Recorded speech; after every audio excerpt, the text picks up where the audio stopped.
Hey everyone, JRO Lights here, and this weekend I was in Talladega, Alabama, where I watched the NASCAR race.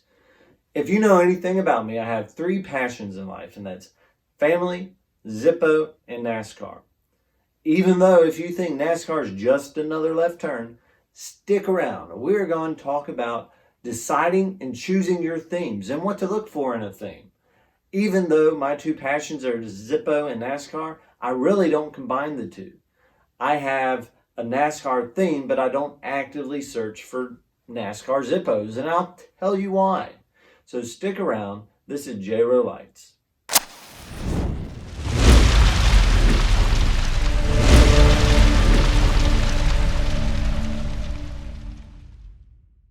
As a collector, I want to find Zippos that pique my interest.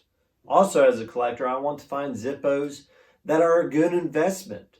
There are some categories that may not be the wisest investment because it may take 30 plus years for that value to increase. Now, when I discuss this topic, I'm mainly talking about those post-90s Zippos. Anything pre-90s are pretty safe as a good investment because those vintage lighters are mostly advertisement, and those are really popular right now in today's market. So I'm going to stick with those themes. In the 90s, Zippo really started exploring with different themes and series, and some of them have gone up in value and some of them have stayed around that retail price. Themes that may take a while to increase in value include NASCAR, sports themes, maybe some specific artists, region-specific Zippos, and maybe some bands and music. Now, I believe those themes won't really increase in value. You may not lose money on it, but the reason why they may not increase as quickly as you hoped for is they already have a limited fan base. A lot of those fans aren't actively looking for Zippos with their car number or their band on it.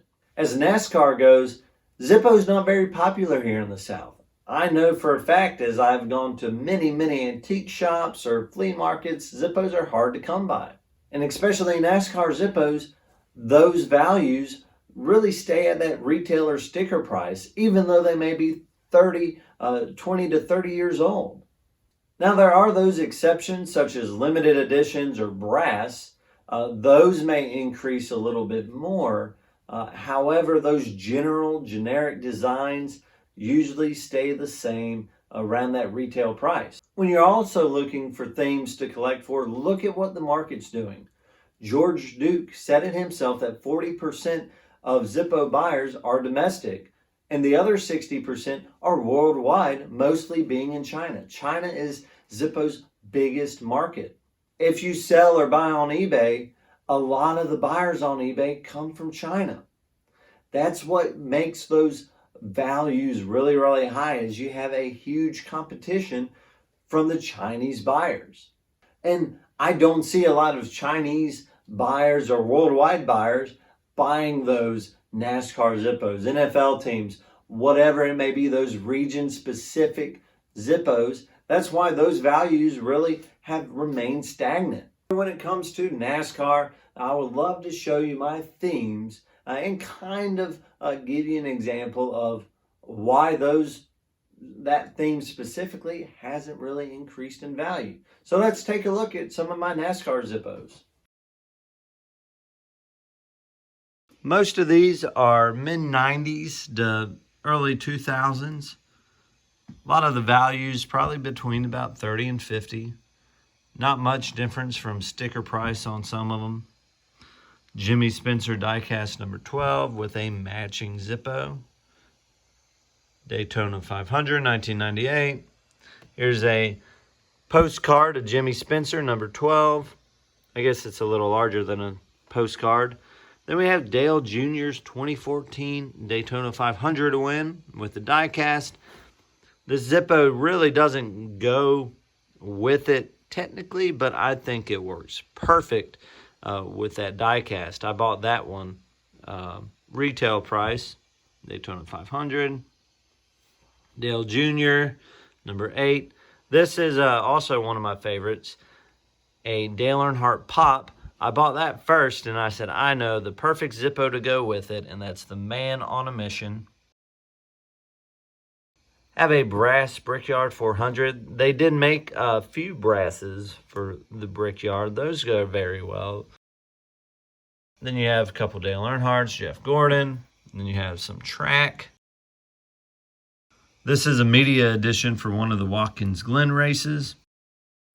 Somebody flooded the market with this one, so the value of this depreciated quite a bit. They were selling for about 60 to 70, and now they're about 25 to 30, just because they kept coming out with those on the market. And then a couple more Zippo 200s. So that's it. That's one of my themes, one of my NASCAR themes. And maybe NASCAR is not your thing. However, you may have some themes out there that you like to collect, and just wondering why the value's not really appreciating like you thought it would. When you are collecting, keep in mind, do what you enjoy, do what piques your interest. And always remember, it's the quality of the collection over the quantity. So just because it's a Zippo doesn't mean you necessarily have it. Maybe it's somebody else's collection that it will fit right into. But that's what collecting's all about, is doing something that you enjoy looking for and you enjoy collecting. This is JRO Lights. We'll see you on the next one.